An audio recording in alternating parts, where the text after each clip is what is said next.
It's Radio Free 501c, the podcast of Rogue Tulips Consulting. I'm your host, Cecilia Sapp, and we're so excited to be back for Season 6 and continue bringing you outstanding ideas and thought leaders and different ways of thinking. So don't forget to subscribe because you're not going to want to miss any of it.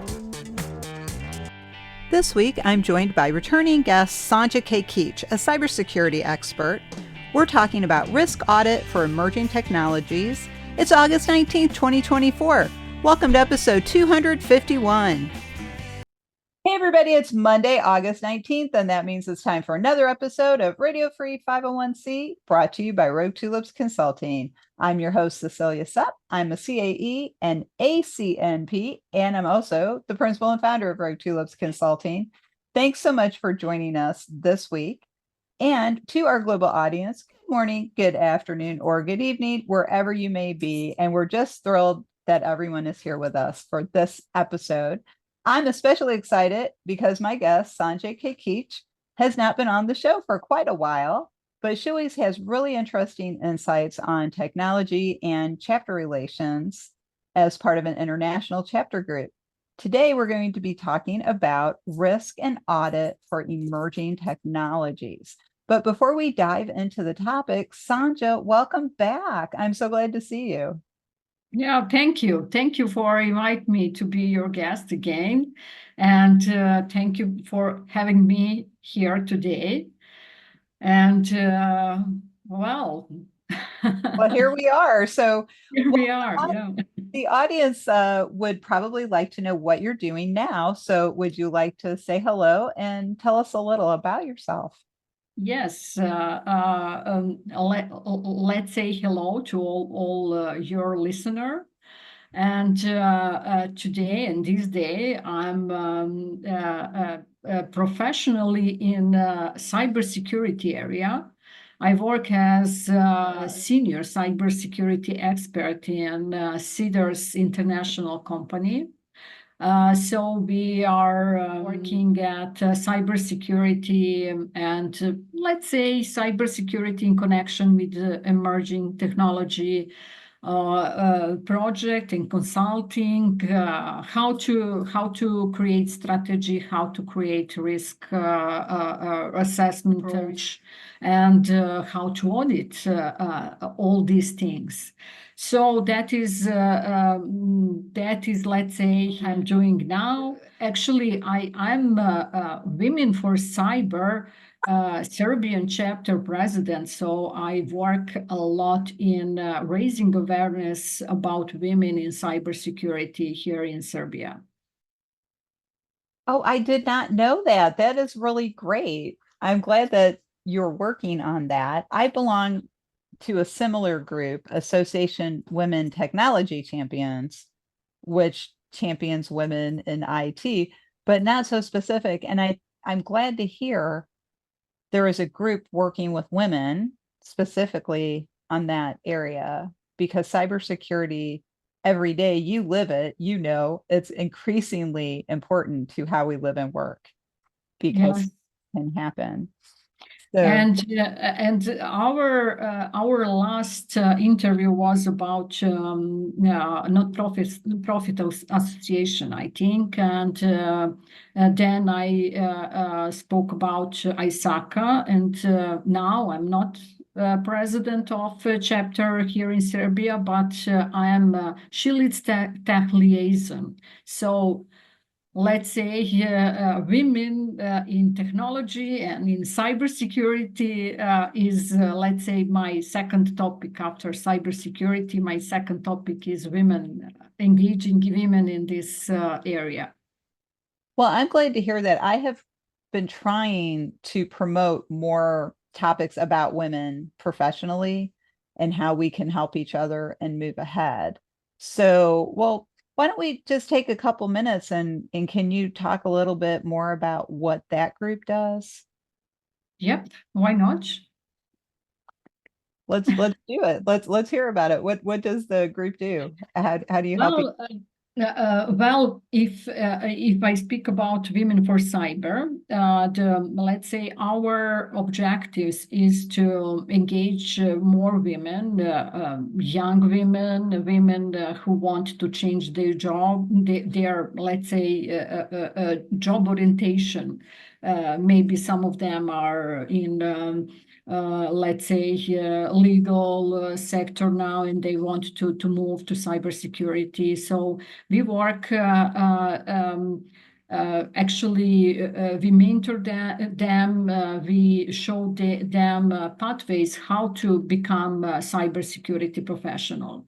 So actually, we helping first of all raising awareness that cybersecurity is area for women too. It is not cybersecurity is main dominant area, but it is not only for men. So that is something what we trying to explain to young women, students who are at the beginning of their career.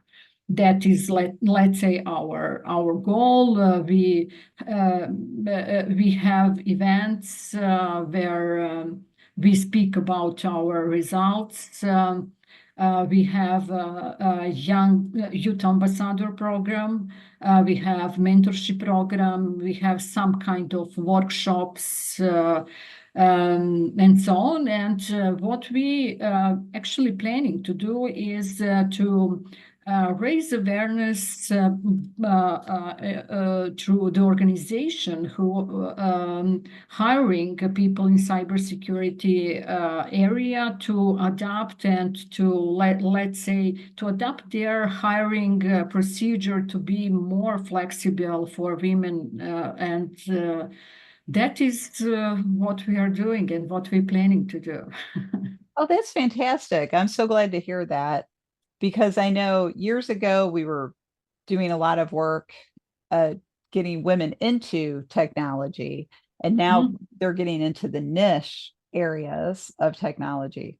So that is great to hear. I think women globally, here's my little soapbox pitch here, folks. I think women globally need to help each other more and support each Yes. other more.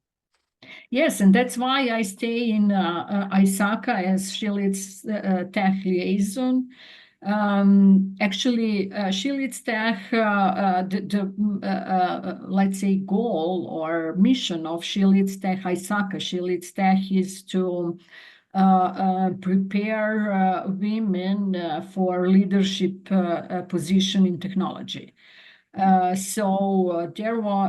is some, let's say, three pillar in this program, in this initiative, where we first of all raising awareness between ladies in technology that they could be leader, and where we encourage this lady to be a leader.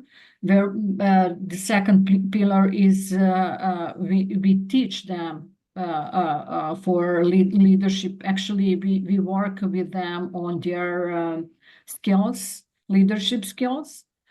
So that is one great thing. And the third pillar, let's say, it is creating alliance with different organizations like yours and like Women for Cyber to, let's say, uh, be more powerful.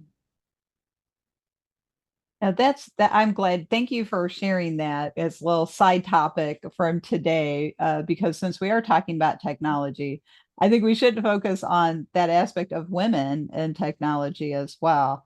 And again, that underlying theme of women helping each other and guiding each other, mentoring each other.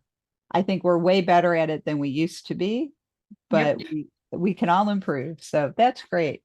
Well, getting to our topic of risk and audit for emerging technology, when you and I were preparing for the episode, you mentioned we should probably talk a little bit about what exactly is an emerging technology. So could you explain that for us?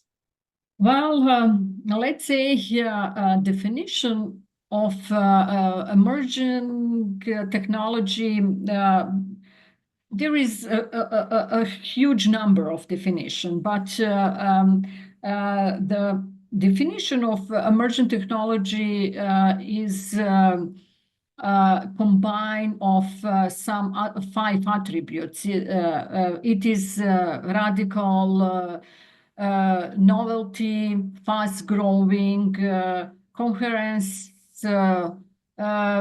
prominent impact,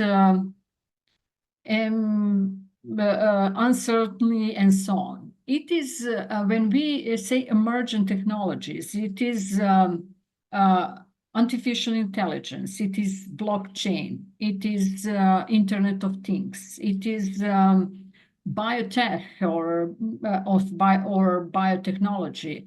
So let's say everything what is in connection with technology, and what rapidly change our environment, our behavior, company environment, company behavior, company culture. At the end, it is emergent technology. 5G is emergent technology too. Oh, interesting. You mentioned several things I don't think of as emergent technology anymore. Blockchain, Internet of Things, and artificial intelligence, although they are all evolving. To me, and I'm just a consumer of technology, I would not call myself a tech person like you, but those things have been around so long now that I just take them for granted that they're part of our infrastructure for technology. Maybe that's a wrong attitude. I know artificial intelligence is continuing to evolve. Yep. What are your thoughts on the way people are using AI? Because I think it's my opinion that it's a little dangerous because it's being let loose without a whole lot of oversight. If people like citizens using AI, and the citizens start using AI when ChatGPT starts and let's say become public to publish to all of us. And in this stage, using artificial intelligence like ChatGPT, it is not too dangerous. It is, let's say, helpful. But if we talk about using artificial intelligence by some organization or using artificial intelligence in future, it could be danger because actually data that artificial intelligence could use, it could be, let's say, dirty data. So it could produce some fake things or something like that. That is one thing. And the second thing is if some model of artificial intelligence are attacked, or if artificial intelligence work in creation of some artificial intelligence models and so on, then it could be, if that goes in wrong way, it could be very dangerous for all of us. Wow. So now I know artificial intelligence can do things on its own without being monitored or told to. That's what drives a lot of science fiction stories, AI Yes. on the loose, right? But yes, today, if you could use ChatGPT to create some program code. Mhm. You could give some parameters to ChatGPT and say, okay, I need code from this and this, and ChatGPT will give you code. Well, that you could use. well, and for the risk side of it, do you think AI, artificial intelligence, is making it easier for hackers? Oh, yes. If we, Well, I was yeah, hoping yeah, you would say no, yeah. but I didn't mention that. Okay, all of us use artificial intelligence like ChatGPT for something that will help us to do some things easier or faster and so on. But when we look at the other side, at hacker side, uh, um, hackers use artificial intelligence for hacker attack, and they use this more and more. And you know, um, all of us, I think, saw some deep fake news, or saw some fake, let's say, movies of famous person and so on, which created by artificial intelligence. Mhm. So uh, uh, actually, some of phishing attack are produced by artificial intelligence, and so on and so on. Now, for hacker, it is more easier to let's say profiling uh, uh, targets, their target for the attack.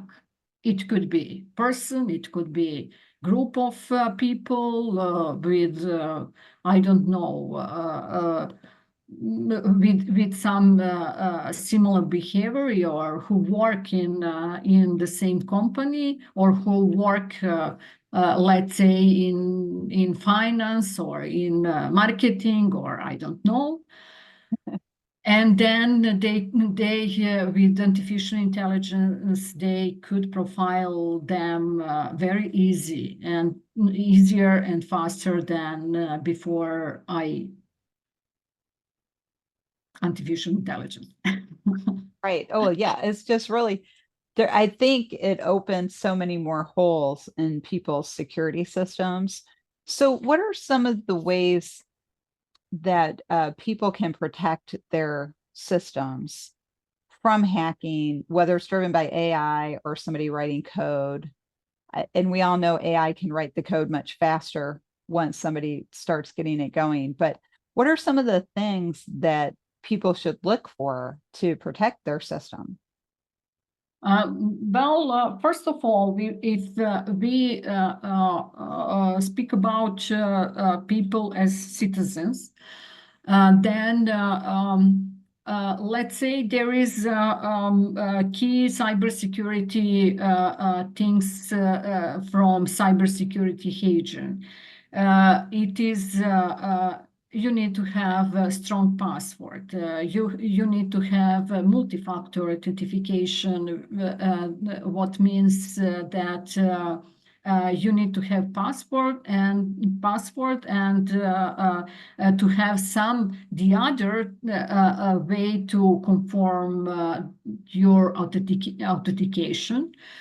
Then you need to update all your systems at all your devices, on computer, on mobile phone, on iPad, or something, tablet or something like that. Then you need to have antivirus, and that on all of this equipment, let's say, devices. And you need to back up periodically all that you have at your devices. So Yes. that is, let's say, some of, and don't speak with don't speak with somebody who are not sure that if you are not sure that that person is let's say check the person with whom you are talking online. Right. Oh, especially online. And I wanted to ask your view of this. A friend of mine told me that you should not answer the phone for numbers you don't recognize because just saying hello, they can Yep. copy your voice. Is that enough to copy your voice, one word? No, let's say oh, maybe not one word, but a few. It could be it could be, let's say, used to copy your voice and then pretend that as it is you. Oh my gosh. Yeah. Wow. So that is, well, my friend, she has a daughter who's, about 20 years old, and they all still live together. And she said that she's told her daughter that don't answer the phone, even say hello, because they'll Yeah. steal your Oh, voice. let's say it is good. It is good to not answer to phone that is not in your phone book. Hmm. To unknown phone, that is maybe one way how somebody could attack you. But the other way, if actually when you pick up your phone on unknown phone number or number which is not in your phone book, Hmm. then they could steal, let's say, steal your money on some way, steal spend your use your phone number to pretend that you are, and so on and so on. So don't pick up phone for phone numbers that are not in your phone book. Hmm. Maybe it is always better to call back. Yeah, that's what I do. I'm glad to hear you say all these things because that's what I do. So I know I'm on the right track. I have all of my systems have passwords or two-step verification. I do change the passwords occasionally. I don't take calls from people I don't recognize, and I definitely don't click on links in emails I don't recognize. Being from Missouri, I'm a born skeptic, so I doubt things until I prove that they're legitimate. So those are all the things that we as citizens can do. But what would an organization do differently, if anything? Do organizations approach this differently than the individual? Well, organization, let's say they should do more than individual and maybe the same but complexity complex the same thing but in complex way, let's say. First of all, the organization need to have some cybersecurity strategy, or we could say digital trust strategy, and they need to let's say involve in any process, in any procedure, things that are make them safer and let's say because organization should be you as a citizens should trust to your organization, to organizations with which you are work something, have some transaction or something like that. Right. It is one thing. The other thing, the organization should be aware and should be sure that the company, the other companies, and the people with whom they are working, they have some transaction are, let's say that they trust to them. So that's why they need to create, let's say, organization with trust. And they could do that if they work on their organization culture, on organization, if they work with their people, if they work on updating and updating their procedure to where they will involve a lot of controls that make them safety, let's say, and let's say safety. They need to use technology that is trust, on which they trust, technology which is produced by some other company in which they trust.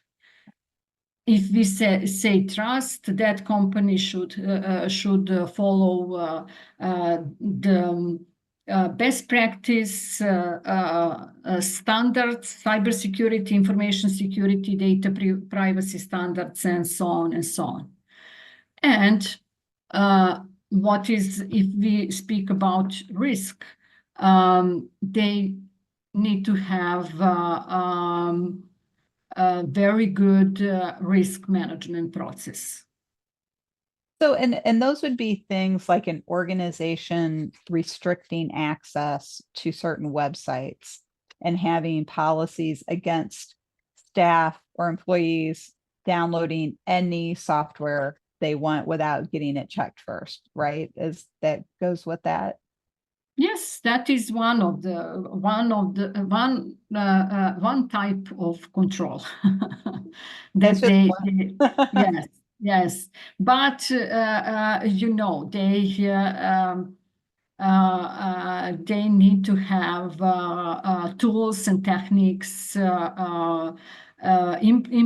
need to implement tools and techniques against all of cyber security risk and let's say emergent technology risk.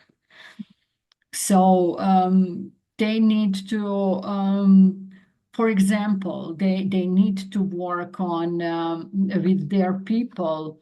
They need to perform periodical awareness program where employees in their company should be aware how to protect themselves from cybersecurity attack, how they can recognize that some email is phishing mail, Yes. for example. Well, and I am surprised by how many people will click on a link in a strange email. Another friend of mine used to work at a cybersecurity company, and they would test the employees at a client organization and send them phishing emails. And she said so many of the people would click on them and go right to the page that they weren't supposed to go on. So teaching people not to do that is really, I think, a tough process. I always say to people, read the email address first, because if it's claiming to be your cable company, but the email is bob@gmail.com, probably not them. Or if you don't have I think one of my favorites was the Royal Bank of Scotland phishing email, where you'd get an email saying you have a problem with your account. Well, the first thing you have to ask yourself, do I have an account at the Royal Bank of Scotland? You would know that, right? So no, you probably do not have a Royal Bank of Scotland. And my absolute favorite though was when the government of Ghana contacted me personally to help them move gold bars from their country to our country, and they needed my bank account. To which my reply was, I wrote back and said, "Well, if you gave me your bank account number, that would be a lot easier for me." And I never heard from them again. So I don't. I guess they I'm weren't. surprised. Because they were like, so one of the other things, though, we wanted to make sure to talk about, Sanja, is how to mitigate the risk. So if you're setting up your security, you want to make sure you've got it all in place. But if something happens, how do you mitigate that? Because there are going to be times that somebody does hack you, or maybe you're a victim of ransomware. So how can you mitigate some of that? Well, first of all, as I said, you have to work to prevent any attack, and to implement procedure and processes, and as I said, organization culture, and you have aware people how to mitigate some let's say some attack that they could let's say some attack that is on their organization. So that is first step is do everything what you can to do before your attack. If you attack and if attacked, and if it is positive attacked, somebody click on phishing email or some documents which is attached, and ransomware, for example, damage your system, then you need to have incidents report response procedure. What is it mean? It's mean that first of all you need to recognize what is attacked, where is let's say infected, which part of your system are infected. You need to cut that. For example, if it is some a computer in the network, you need to turn off that computer from the network. Why? Because that virus, let's say, couldn't spread to the another computer and another computer. Then you should do you should analyze data, analyze logs, do, let's say, some kind of forensic, or do forensic to recognize what is the cause of the attack. And then you have to analyze how is bad that infection of that attack, and then you should try to recover your system from backups that you have from let's say from backups that you have. And after that, at the end of story, you should do some analyze what happened and to learn the lessons from that attack.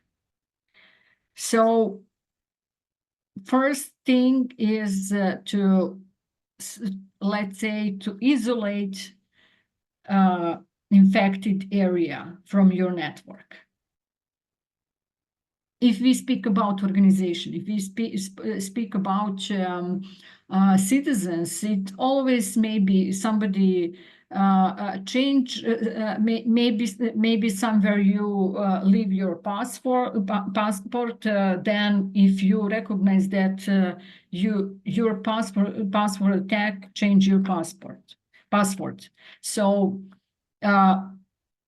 you will then you will, let's say, cut the attacker from your application or from your account. Mhm. Wow, that's just even thinking about that. I know some organizations that have been victims of ransomware. And in that situation, there's really not much you can do about it because it takes over the whole system. And what I hear from people is the big problem is not having the backups. Yes. And there's no guarantee that if the hacker gets the money, they're going to release your system back to you because somebody else in cybersecurity explained to me one time that they're just doing this for so many organizations that they may forget where your files are and you give them the money and they just delete them anyway because they're not sure that who gave them money because they're doing it on a global scale and they're just seeing who's weak enough that they can break into. So do you see artificial intelligence being a tool that could help prevent hacking and ransomware? Well, actually, artificial intelligence could help in the future when some company attack by ransomware could help in this forensic phase, in analyzing logs, in analyzing how it's happened and so on. But unfortunately, I think maybe it could help in recovery. Why not? Because maybe I don't know. I really don't know. But maybe artificial intelligence could help in a recovery phase. If you don't have backup, maybe somewhere maybe artificial intelligence model could create some okay, it couldn't create backup for you, but it could create something that could help you to back up your data. I don't So know. maybe it could do an automation. You could set it Yeah, to something like automation yes. Yeah. step or else. And that would be You good. know, what is the problem in cybersecurity attack is that actually the first step of attack could start a year ago or 2 years ago, you know, before actually you before actually somebody attack you by ransomware. Mhm. They can start. It is like they have a few steps. First, they by the phishing they steal your user and password. Then, when they have user and password, uh, uh, they could actually monitor your behavior and how to come to the, let's say, main system and make the credentials actually user password of your system. And then when they do that, they attack with ransomware. Mhm. Wow. And that's the scary thing about it is it's going on in the background all the time and Yep. we don't And know you it. don't know. And then You it, don't, yes, they behave like hosts,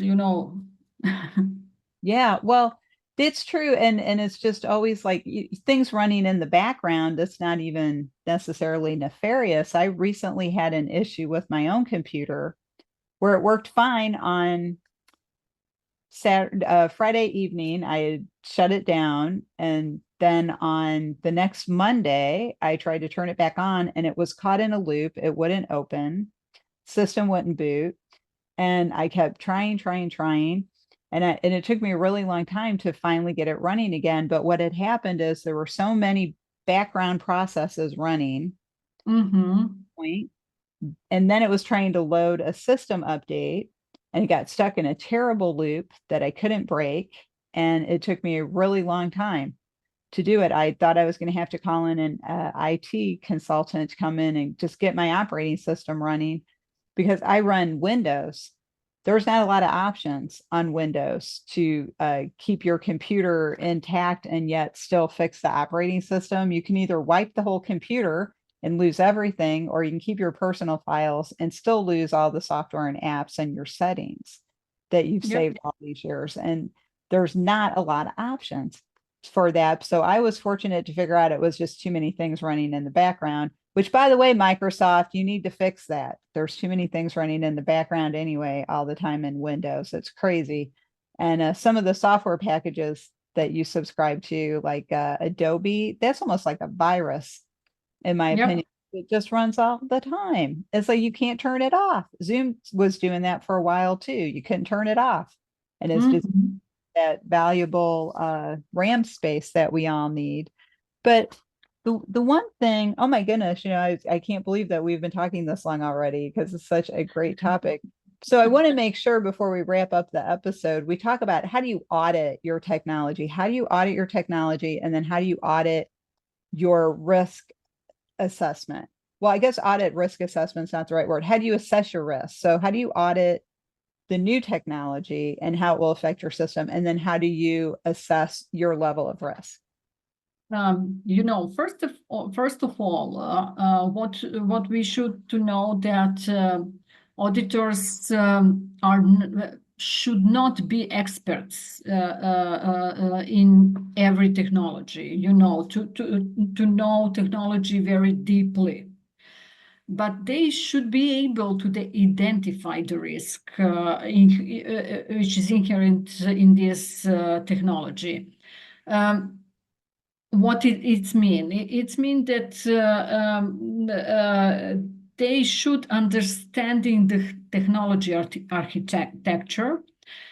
They should know. They should let's say use some internal control framework, is existing internal control framework. As I said, some digital trust framework, or COVID framework, or ISO 27,000 frameworks, standards, and so on. Actually, and they should to know how to connect all these frameworks and all these how this technology actually impact to the business. And from that perspective, when they audit, they have to have that skills to balance between, let's say, cost and benefits of some of implementation of some of internet controls. And they have to know to assess in which level sum of risk is. If you as auditor don't understand that some risk that you are recognize is actually low risk for business, then, and if you ask for many controls which will mitigate that risk, then then you didn't make balance between cost and benefits of that control. So what I want to say about auditors should, let's say, have very good skills and knowledge in risk assessment in emerging technology. And they always need to, let's say, continuously increase their knowledge and they have to be up to date with this emerging technology and with news in emerging technology. The key word in auditing is risk assessment and let's say risk approach in auditing. That's great summary of that. Thank you. Because every organization is different and they're going to need a slightly different approach for their own risk. But this has been so great. First of all, it's great to see you again. I'm so glad that we reconnected and that you were able to come back and join us. And you will be back. We'll have you back again soon. But as you know, because you have been a guest before, I like to ask my guests, what is the one thought you would like the audience to take away today? And then how can they get in touch with you if they would like to follow up and learn more about cybersecurity? What is the, let's say, conclusion of this conversation is emerging technologies. Emerging technologies is very good for business, is very good for all of us, but don't forget to assess risk as company and as you personally, and don't forget to implement let's say some controls that will mitigate risk and save you from cybersecurity attack and the other let's say risk that is coming from emerging technology. If somebody wants to speak more about all of this with me, you could find me on LinkedIn, Sanja Kekić from Serbia, Belgrade. So that is it. Oh, that's great. Yes, and it is very easy to find Sanja on LinkedIn. So I recommend it. She has a lot of knowledge to share and is a leader in cybersecurity technology and mentoring other women. So thank you again, Sanja. Thank you for having me here. And well, we have to go rogue for now, but we'll be back next time with another exciting episode. So if you haven't subscribed or followed yet, please do. We're on all your favorite podcast services. If you'd like to learn more about Rogue Tulips Consulting and how we can help your organization bloom outside the box, find us on our website, roguetulips.com, and you can learn a little bit more about us and how we can help you see things differently. If you are getting the CAE or you would like to get some CAE credit for your renewal, check out our education program, which is also on our website. Just go to our education page. So that's it for this week. On behalf of Sanja and myself, thanks for joining us, and we'll see you next time.